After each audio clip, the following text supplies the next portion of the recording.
Hello प्रिय विद्यार्थियों, आपका पीआर एजुकेशन यूट्यूब चैनल पर स्वागत है।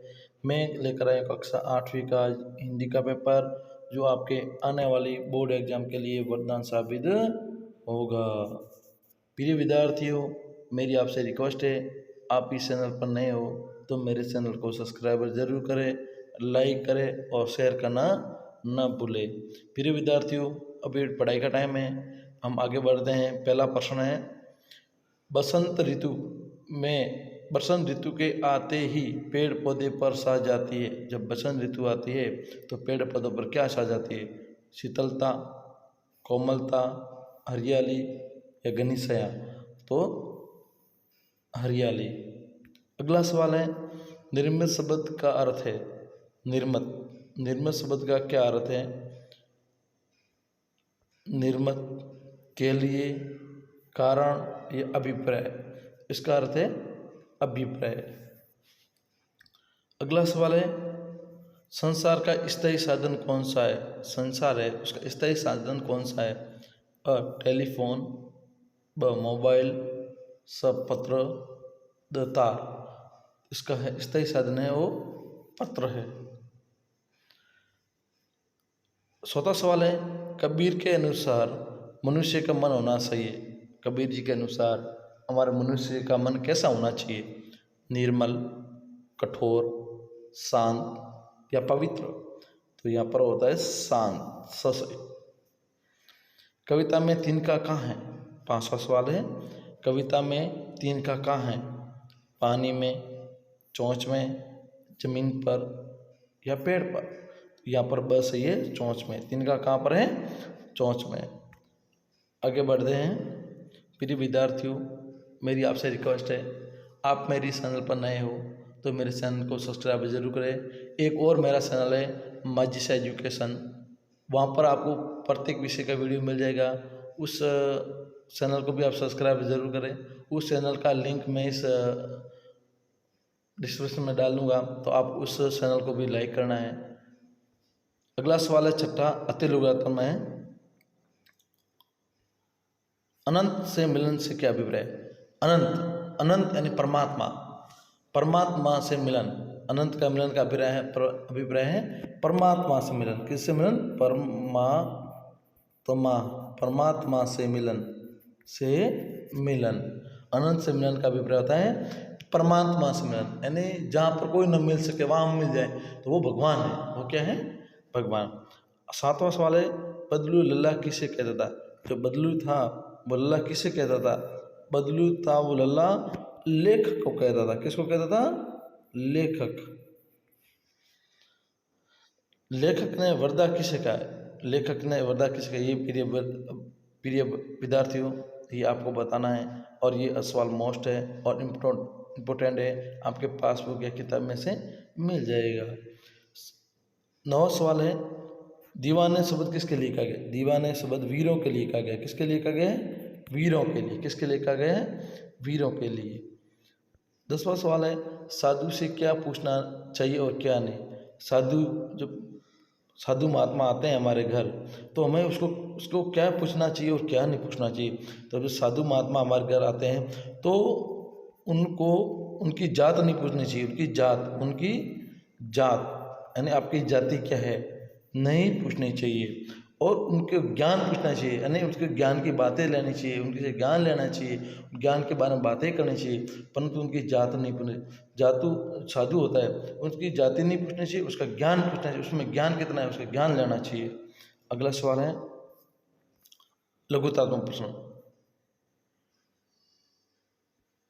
प्रिय विद्यार्थियों, मेरी आपसे रिक्वेस्ट है, प्लीज़ आप मेरे चैनल को सब्सक्राइब करें, मेरा सपोर्ट करें, और मैं आपसे कुछ नहीं मांगता हूं, बस आपका एक सब्सक्राइबर मेरे लिए एक सुकून का अनुभव करेगा, क्योंकि मैं अच्छी मेहनत करके लिए आपके लिए मैं पेपर लेकर आता हूं और आप मेरे चैनल को सब्सक्राइब ना करें तो मेरे को दुख होता है, क्योंकि मैं कड़ी मेहनत करता हूँ और पेपर बनाता हूँ। इसलिए आप प्लीज़ मेरे चैनल को सब्सक्राइब करें और लाइक करें, और मैं आपके लिए अच्छी अच्छी वीडियो हमेशा लेकर आऊँगा और आपके अच्छे नंबर आए ऐसा ही पेपर लेकर आऊँगा। 11 सवाल है, मक्खन सुराते और खाते समय श्री कृष्ण थोड़ा सा मक्खन बिखरा क्यों देते थे? श्री भगवान कृष्ण जब गलियों में अपने गोपियों के घर मक्खन खाने जाते थे तो घबराहट के कारण, डर के कारण, और जब थोड़ा सा मक्खन वहाँ गिर जाता था और उनको भी पता चले कि कृष्ण भगवान के सिवा और किसी ने मक्खन सुराया नहीं है, और थोड़ी घबराहट होती थी कि कोई मेरे को देख न ले, कोई मेरे को देख न ले, इसलिए वो घबराहट के कारण थोड़ा मक्खन मुंह पे लग जाता, थोड़ा वहाँ बिखर जाता और वहाँ से खा के थोड़ा सा खा के भाग जाते थे। 12वां सवाल है, ग्रामीण महिला ने साइकिल चलाना क्यों सुना? जो ग्रामीण महिला थी, पंडुकों की महिला, तो उन्होंने साइकिल चलाना क्यों सुना?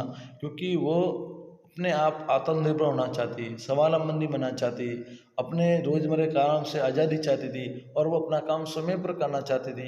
इसलिए उन्होंने साइकिल का अपना आज़ादी का प्रतीक समझा और वो समय पर काम करने लगी, और घसीटे पीछे जो अपने आदमी अपने पति के ऊपर निर्भर रहना पड़ता था वो अपना काम स्वयं करने लगी, इसलिए उन्होंने साइकिल को चुना। 13वां सवाल है, द्वारपाल ने श्री कृष्ण के पास जाकर क्या कहा? जब द्वारपाल श्री कृष्ण भगवान के पास गए तो उन्होंने श्री भगवान कृष्ण से क्या कहा? श्री भगवान कृष्ण ने से द्वारपाल जी ने कहा कि हे भगवान श्री कृष्ण, आपसे एक दिनहीन एक गरीब साधु मिलने आया है और वो अपना नाम सुदामा बताता है और आपका अच्छा सा मित्र बताता है, वो आपसे मिलना चाहता है। इतना ही कहते भगवान श्री कृष्ण वहाँ से भागे और सुदामा से मिलने चले गए। यानी उन्होंने द्वारपाल ने इतना ही कहा कि एक दिनहीन गरीब ब्राह्मण आपसे मिलने आया है और अपना खुद का नाम सुदामा बताता है और आपका परम मित्र बताता है। 14वां सवाल है, चिड़िया चोंच में तीन के दबाए उड़ने की तैयारी में क्यों है? चिड़िया जब चिड़िया चोंच में तिनका दबाने की तैयारी में क्यों? क्योंकि वो अपने घरत्व, अपने स्थान पर, अपने जो चुना हुआ मार्ग पर जाना चाहती है और स्वयं काम करना चाहती है, न कि वो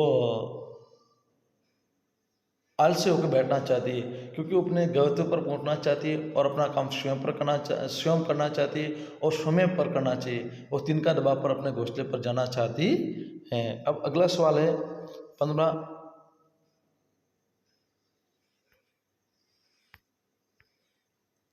15वां सवाल है, पक्षी और बादलों द्वारा लाई गई चिट्ठियों को कौन पढ़ पाते हैं और सोच कर लिखी? जब पक्षी होते हैं, जैसे प्रवासी पक्षी होते हैं और ये बादल होते हैं, तो ये बादल किसी का भेदभाव नहीं करना, पक्षी करते हैं, तो इसकी कौन बात सकते हैं? इसकी पेड़ पौधे पहाड़ जल, ये अपने उनकी सिटी बा सकते हैं। जैसे साइबेरियन चारस जोधपुर आते हैं, ये हमारे स्थान पे कहीं पे आते हैं तो हम उसके जल पे जहाँ बैठते हैं तो हम पता लगाते हैं कि ये साइबेरियन है। पहाड़ है तो पहाड़, ये हरियाली पेड़ पौधे, जैसे मौसम आने का, बारिश आने का समय होता है तो पेड़ पौधों में रौनक आ जाती है कि अब बारिश आने वाली है, तो इसके पेड़ पौधे पहाड़ी सिटी बांध सकते हैं, न कि मानव। कवि ने अपने आने को उल्लास और जाने को आंसू बनकर बस जाना क्यों कहा गया है? ये बहुत इंपॉर्टेंट सवाल है बच्चों, और जो मैं आज सवाल लेकर आया हूँ और 100% इनमें से ही किताब में से आए आपके परीक्षा मांगी बोर्ड परीक्षा में, और कमेंट बॉक्स में ज़रूर बताना मेरे को कि इनमें से कितने बच्चों सवाल आए और कितने सवाल नहीं आए। कभी आने को उल्लास और जाने को आंसू बनकर, आने यानी जब मैं आपको शॉर्टकट में समझ जाऊँ, हमारे घर पर कोई बच्चा जन्म लेता है, तो हमारे घर पर कितनी खुशी होती है, खुशी होती है नहीं?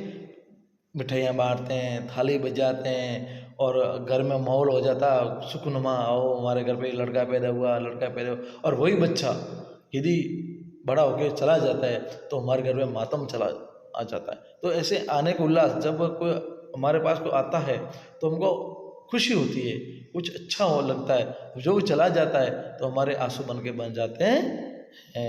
अगला सवाल है, निम्नात्मक दीवानों की हस्ती कवि में इस कविता में हमें क्या संदेश देना चाहता है? ये बच्चों इम्पोर्टेंट सवाल है और इसका सवाल वो उत्तर बहुत बड़ा है, मैं आपको इसमें बता नहीं सकता, क्योंकि मैं इसमें आपको बताऊंगा तो आपका टाइम खूब वेस्ट हो जाएगा, वीडियो बड़ा हो जाएगा, और ये सवाल मोस्ट है, आपको याद करना है, आपके पासबुक में से डेस्क वर्क में से निकाल के याद करना है। चींटियों की दुनिया अनूठी है कैसे, ये भी बहुत इम्पोर्टेंट सवाल है बच्चों, और इसको आपको याद करना है, क्योंकि चींटियों की दुनिया अनूठी कैसे, यानी चींटियों को हम धरोहर रह सकते हैं, और ये कई कभी भी हमारा मन लगे तो पढ़ सकते हैं उसके बारे में, और ये आपको अपनी किताब में से ढूंढ के पढ़ना और याद करना है।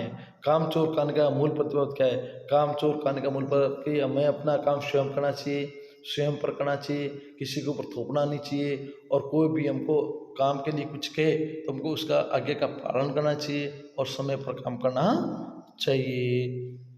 अब अगला सवाल है, निम्न में से किसी एक पर निबंध लिखो, यानी आपके, और ये 21वां सवाल बच्चों ये ध्यान रखना, ये वेरी वेरी मोस्ट है। ये आपको 1 2 3 4 और 5 मैंने निबंध दिए हैं, इनमें से 100% आपके निबंध आएगा, और वो भी 10 नंबर का, और इसमें 10 नंबर आपको कोई कम कर नहीं सकता है। पहला निबंध स्वस्थ भारत अभियान, अन्य हमारा भारत स्वस्थ हो, हमारा साफ सुथरा हो, उसके बारे में यह हम अभियान चलाए। 2 अक्टूबर को भी चलाया था नरेंद्र मोदी जी ने, वो कैसा पूरा हो उसके बारे में बताना है। जल पर्यावरण संरक्षण बहुत इंपॉर्टेंट है, निबंध पर्यावरण संरक्षण, जल संरक्षण, विद्यार्थी और अनुशासन, जैसे हमारा विद्यार्थी जीवन है और हमारे लिए अनुशासन क्यों जरूरी है उसके बारे में आपको बताना है। कोरोना महामारी के बारे में आपको बताना है। अगला सवाल है, आपकी बहन की शादी में सम्मिलित होने के लिए अपने मित्र को निमंत्रण पत्र लिखना है। आप अपनी बहन की शादी है उसमें अपने प्रिय मित्र को बुलाना चाहते हैं तो आप उनको निमंत्रण पत्र लिखना है, वो आपके पास में दिया हुआ है प्रिय विद्यार्थियों। और ये मोस्ट सवाल है, जो मैं सवाल देता हूँ हमेशा मोस्ट सवाल देता हूँ, और वो 100% सवाल आपके आएंगे और आपके परीक्षा में जरूर आएंगे, और आपने तैयारी नहीं की तो बाद में आप पछताओगे कि सर ने अच्छा वीडियो भेजा था, सर ने अच्छे प्रश्न भेजे थे और हमने याद किए नहीं, बाद में हाथ मारते रह जाओगे। तो ये बहुत इंपॉर्टेंट सवाल है और इसको आपको याद करना है। अगला, अथवा में ये ना आए तो अथवा में अपने विद्यालय में के प्रधानाध्यापक को शुल्क मुक्ति हेतु एक प्रार्थना पत्र लिखें। शुल्क मुक्ति हेतु यानी अपने प्रधानाध्यापक को लिखना है, सेवा में श्रीमान प्रधानाध्यापक महोदय, राज्य के उच्च प्राथमिक जो भी आपके स्कूल का नाम दिया हुआ वो, और विषय शुल्क मुक्ति हेतु मान्यवर नम्र निवेदन है कि मैं एक गरीब किसान का लड़का हूँ, मेरे पिताजी मजदूरी करते हैं, मेरे परिवार में इतने इतने सदस्य हैं जिसका रोज़मर्रा गुजारा भी नहीं होता है, और इसलिए मैं शुल्क देने में असमर्थ हूँ। इसलिए मैं आपसे अनुरोध करता हूँ कि आप मेरे शुल्क माफ़ करें, मैं आपका आभारी रहूँगा, धन्यवाद। वैसा आपको लिखना है। बहुत इंपॉर्टेंट सवाल है बच्चों, ये याद करना है आपको। 23वां सवाल है, निम्नलिखित मुहावरा का अर्थ लिखिए। ईंट से ईंट बजाना यानी कठोर से कठोर टक्कर देना, फूलना न समाना यानी खुशी होना। निम्नलिखित के विलोम शब्द लिखिए। आदर, अनादर, गुरु, लघु, लाभ, हानि, अच्छा, बुरा, अनुकूल का प्रतिकूल होता है। समझ में आ गया बच्चों? आदर का अनादर, गुरु का लघु, लाभ का हानि, अच्छा का बुरा, अनुकूल का प्रतिकूल। अब 25वां सवाल है, निम्नलिखित शब्दों में उपसर्ग सार कर लिखिए। कुपात्र, इसमें कु है। स परिवार, इसमें स है। अभिनव, इसमें अभी उपसर्ग है। प्रतिकूल, इसमें प्रति उपसर्ग है। इसमें कु, इसमें स, इसमें अभी और इसमें प्रतिकूल। व्यक्तिवाचक संज्ञा किसे कहते हैं? उदाहरण देकर दीजिए। व्यक्तिवाद जिसमें किसी व्यक्ति का नाम हो, उसमें व्यक्ति, जिसमें मनुष्य, मोहन, राम मोहन बाजार जा रहा है, तो इसमें व्यक्तिवाचक संज्ञा होता है। क्रिया किसे कहते हैं? उदाहरण से लिखिए। तो प्रिय विद्यार्थियों, ये आपके व्याकरण में दिया हुआ है, इसका थोड़ा उत्तर बड़ा हो जाएगा, और वीडियो देखो काफ़ी बड़ा हो गया, 13 मिनट का हो गया, इसलिए मैं इसको आपको नहीं समझा सकता हूँ, और आपको ये याद करना है। और ये मैंने जो दिया है पेपर, ये मोस्ट इम्पोर्टेंट है, और ये पूरा का पूरा यूट्यूब आएगा, और आपको याद करना, याद करोगे तो आएगा, आपने याद नहीं किया तो कुछ आने वाला नहीं है। धन्यवाद। कल और मैं लेकर आऊँगा। जय हिंद, जय भारत।